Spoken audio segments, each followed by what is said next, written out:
Hey everyone, welcome back to my vinyl collection, and today we're finally going to be talking about the band Paramore. So to kick off, this is their first album called All We Know Is Falling.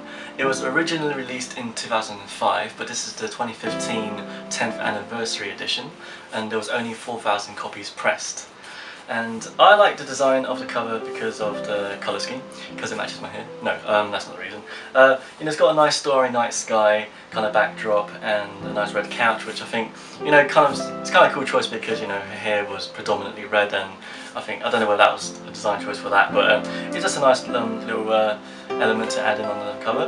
But also, as noticed, there's actually a shadow here of a person like walking away, and I think that was to represent when Jeremy Davies left the band around that time, and the album's kind of based around his departure or dealing with it and about that sort of thing. The back is obviously the track list, and there's originally I think 10 songs, but because this was the 10th anniversary edition, there was actually 2 bonus tracks, and the bonus tracks are O Star and This Circle. So that's the cover. Let's take a look inside.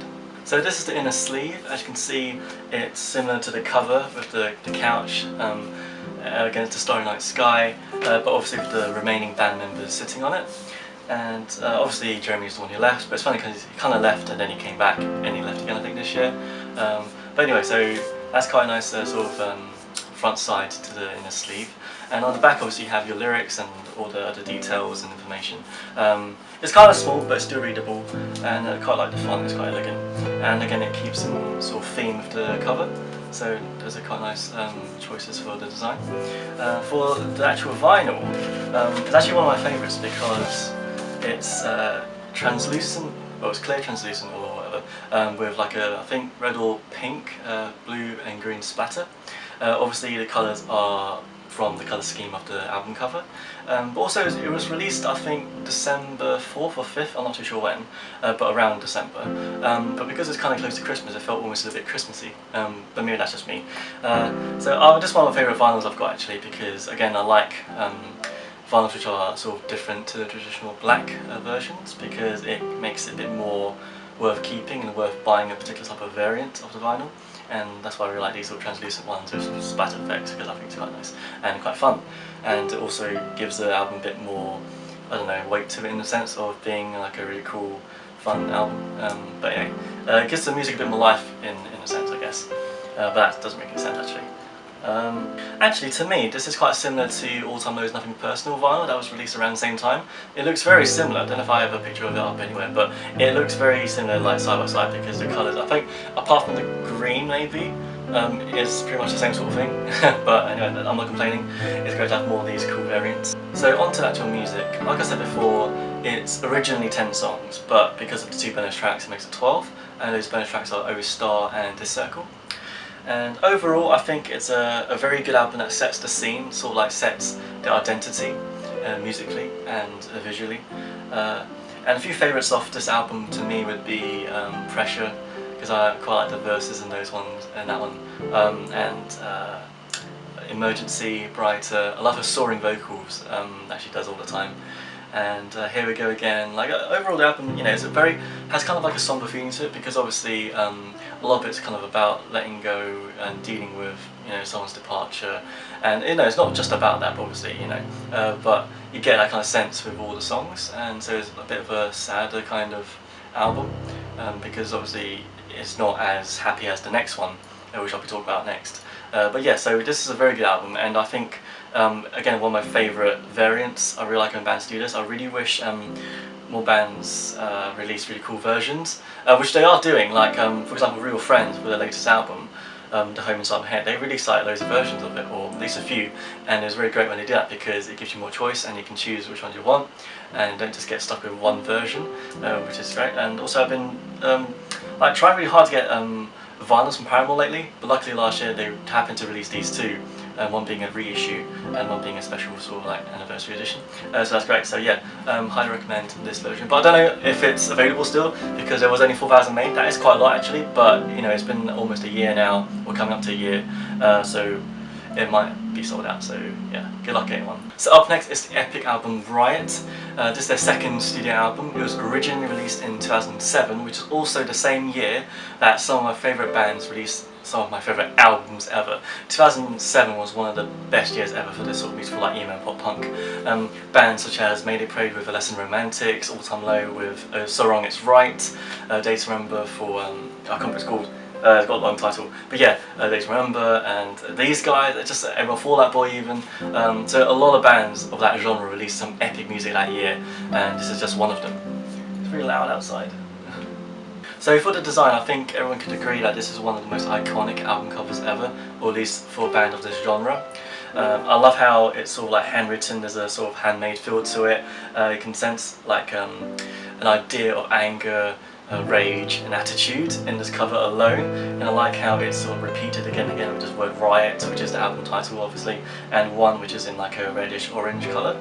And obviously the actual band name Paramore is actually sort of sitting within all the other words quite nicely. On the back, obviously you have your track listing, which again is embedded within all the other words, and I love how it's sort of in that scratchy sort of handwritten kind of font as well, and again in that colour, so it stands out. And you get the band in like I guess high contrast, sort of overexposed kind of rough look, which gives that sort of gritty feeling, and I think that really sums up this album a lot, because again it's a huge, not a huge departure, is like a development on top of All We Know Is Falling, and you can tell straight away there's instantly an aesthetic kind of change or upgrade, and you get a different vibe instantly, and this is going to be like a killer, powerful, energetic album, which is what you get actually. So yeah, this is one of my favourite albums. So for this one, inside you get the lyric sheet and the sleeve separately, so you get the sleeve, the vinyl and the lyric sheet. And this is one of my favourite designs for a lyric sheet because of how it's the same sort of like design as the cover with the handwritten feel to it, because all the lyrics are handwritten, or at least I think it is, and it's all sort of written in different sort of directions, so it's kind of isn't really a right way up, and everyone's sort of like facing different directions as well. And yeah, so again they're sort of like within a certain style, and all the text is all like within that style as well, and I think it's very sort of in keeping with the overall aesthetic, and yeah, I just love it because this has a very nice personal touch to it. And on the back it's like almost, not really like a massive Polaroid sort of thing, but not really. Yeah, so it's kind of more personal because it's just a band, but also in the same style because it's black and white, and it sort of keeps this sort of monochrome kind of like really strong, high contrast look to everything. And again, it keeps on with that theme of sort of rage and attitude and grittiness, which I really like, and almost grunginess even, to sort of like let you know what you're in store for the album. For the vinyl, it's the sleeve anyway, it's, you know, your typical standard paper sleeve.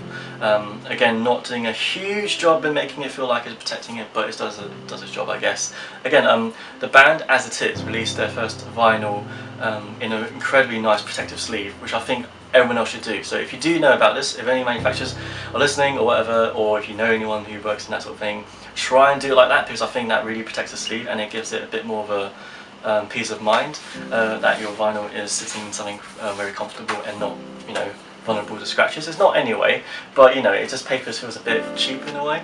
But anyway, so this is the vinyl, and I can see it's a very typical standard black, which I was a little bit disappointed in because this is actually a reissue, so it was pressed I think years back, and I wanted to get one, but you know, you can only find it on eBay for like hundreds of pounds, which is just ridiculous. I wasn't going to do that, and luckily they decided to reissue it and press it again, and this is it. I think it was last, I don't know, I'm going to guess last summer, or maybe towards the end of last year, or maybe start this year, I'm not too sure, but I got mine from Banker Records, so I don't know where else you can get, I'm sure you can get it from everywhere else, but yeah, so this is their reissue, and the design, you know, not much to say apart from the fact that I like the, I'm not sure what it's called, but you know, the label here, again, is in very in keeping with the overall design of the cover. Again, it's inverted, so black background with white text and orange font again, which is cool, and it's like that on the other side, which you can sort of see. So for the actual songs, there's I think it's an 11 song track list, so a bit of a shame because they could have made it 12, but still a great album. So yeah, epic album. I mean, everything about this is just, I think it was one of the most iconic emo pop punk albums of the time, and I think the band themselves and Hayley Williams herself really set a bar for a new generation of female-led pop punk emo bands, because they truly have done an excellent job with this album, because every single track, maybe not every track, but you know, most tracks on this album are incredibly sort of catchy and iconic. And I keep using the word iconic because songs like Misery Business is like one of the most well-known pop punk songs ever. and every time it's played in anywhere, people are just going to love it. And I remember hearing it sometimes being played just before like a band comes up to play, during the sort of those intermission times, and then everyone just loves it and everyone starts singing. So they've definitely done an excellent job in making themselves incredibly well known and successful because of how catchy their songs are and how well written they are as well. It's not, you know, it's not repetitive. It's very clever and a bit cheeky and a bit, I don't know what the word is, the sense of attitude towards the songs, which I think is a very huge appeal to me. So some of my favourites, obviously, yeah, Misery Business is one of my favourites. And I think actually my favourite song off this album actually is the first opening track for Pessimist I'm Pretty Optimistic, because that one I think is one of the great examples of a killer opening track, because it, you know, instantly gets you in there, and it has a very catchy sort of chorus, and even the verses as well. Everything about that song, and towards the end, you know, the way it's all, I don't know, the drums and everything towards the end, the last sort of chorus bit, I think, I don't know if people can notice it themselves, but I really like the way it ends, and it sort of gives it that extra sense of energy, and it just gets you pumped, that song. And I would really love to hear it live, because I never had a chance to hear it. I don't think I have, maybe I have actually, because it was years ago since I last saw them. Or the only other time I saw them was, or seen them live, was at Reading Festival 2010. Yes, they were just before Blink-182, and they might play the song, I'm not too sure, but it's been too long. So yeah, I really hope to see them again, but they very rarely play in the UK, or if they do, it's in massive like arenas, and just never really get a chance to get a ticket, because it gets sold out instantly. But anyway, yeah, I hope Douglas Sky is playing in a smaller venue sometime. And I guess another favourite song of mine off this album is When It Rains, because it's, you know, the more mellow, chilled out one. It's also quite sad, and it, you know, not really meant to, but I listen to it whenever it rains, just because it says When It Rains. It just, you know, has like somber feel to it, and I just quite like this kind of songs, because it slows down a little bit away from the sort of insane energeticness of everything else around it, and it's quite a nice sort of like intermission. So in general, I mean, these guys are one of the best emo pop punk bands out there, especially that it has a female lead singer.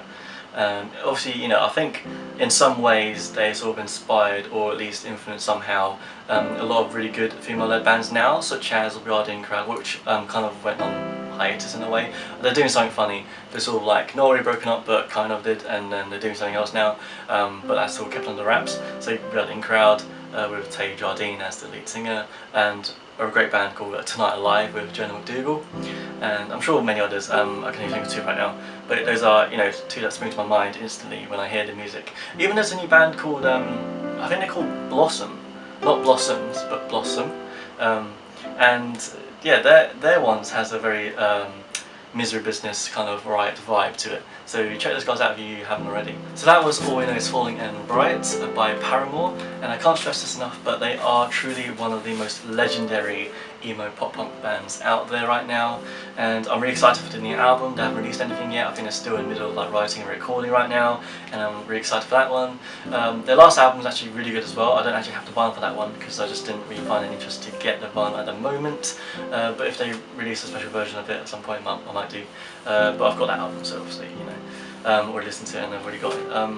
But yeah, so this, I think I got this one from Bank Records, and this one I think from their official website. I'm not too sure, but it was tricky to get this one because a lot of places were starting to sell out when I was trying to get it, and that was back, again, I think maybe last quarter, last year, potentially the start of, no, yeah, this was December, so yeah, and this was, I think, maybe the end of last year, start of this year. I think you can still get this one everywhere because it was a reissue. There isn't actually, well, they don't make it clear that there's any like limited pressings, but this is 4,000.